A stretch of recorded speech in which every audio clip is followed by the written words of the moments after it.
अब बात करते हैं क्या आपको करना चाहिए कॉम्पिटिटिव एग्ज़ाम्स के लिए। जो हाँ, मैं सिर्फ बता रही हूँ, ये भी नहीं है कि आपका निकले ना निकले, लेकिन इस वीडियो में आपको इतना ज़रूर नॉलेज मिलेगा क्या गलती आप करते हो, क्या नहीं करनी चाहिए। तो सबसे पहले मैं शुरू करूँगी कि आपको अब करना क्या है। तो जैसे कि मैंने ये चीज़ें बताई, 3-4 चीज़ें अब आपको बताऊँगी क्या करना है।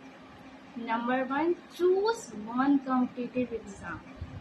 4 नहीं चूज़ करना है, UPSC, PCS, PET, SSC, no, choose one exam. If you want to go for PCS, then go for that. No SSC, no exam for any PET or banking exam. If you are going to do PCS, then do one exam. Yes, give one exam, one. Okay. Second is that जो exam दे रहे हो आप उसका ही syllabus देखो, उसका सिर्फ PCS का ही exam दे रहे हो तो पीसीएस का देखो ना सिलेबस, हर चीज़ का अलग अलग होता है।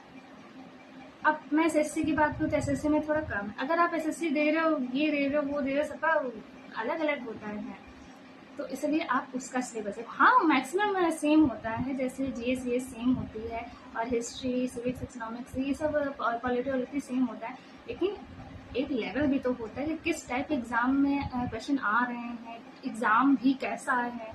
जैसे पैट का एग्ज़ाम होता है कि हम लोग देने पहले, PAT is just like a entrance exam, पहले आप दोगे, उसके बाद वैकेंसी आएंगे तब आप उसका दोगे। PCS is just like a UPSC PCS थोड़ा सेम है।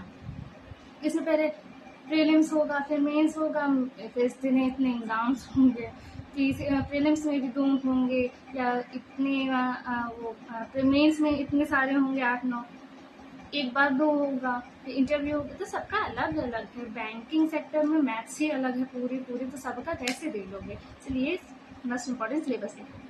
दूसरी थिंग कि आप थोड़ा थोड़ा पढ़ो, नहीं है आपके पास कोई अवेलेबल कोचिंग या लाइब्रेरी नहीं जाना है, मैं तो कहती हूँ कि अगर लाइब्रेरी जा रहे हो तो आप पढ़ो, फिर ये नहीं लाइब्रेरी जा रहे हो फिर यहाँ पे अपने फ्रेंड्स के साथ घूमने जा रहे हो, फिर पैसे वेस्ट है, फिर आप कहो ही ना कि आप कॉम्पिटिटिव एग्ज़ाम्स दे रहे हो। कॉम्पिटिटिव एग्ज़ाम्स जो देता है वो खेलता नहीं है, और जो खेलता है वो किस्मत से खेलता है।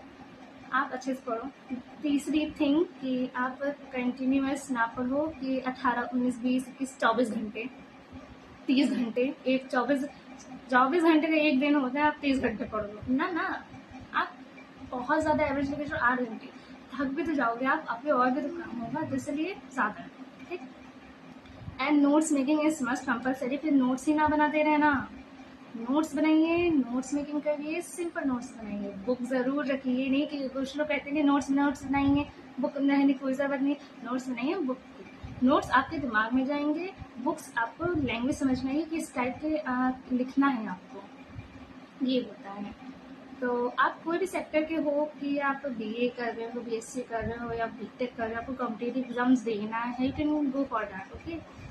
तो आज की वीडियो आप लोगों को कैसी लगी तो ज़रूर बताइएगा। और हाँ, सबसे मोस्ट इम्पॉर्टेंट बात, इस चैनल को सब्सक्राइब करके जाइए और बेल आइकन जरूर दबाइए। And last thing is that, आपको कोई भी सब्जेक्ट के नोट्स चाहिए हों तो मुझसे संपर्क करें, मैं आपको प्रोवाइड कराऊंगी टेलीग्राम के थ्रू, वो भी फ्री ऑफ कॉस्ट, ओके।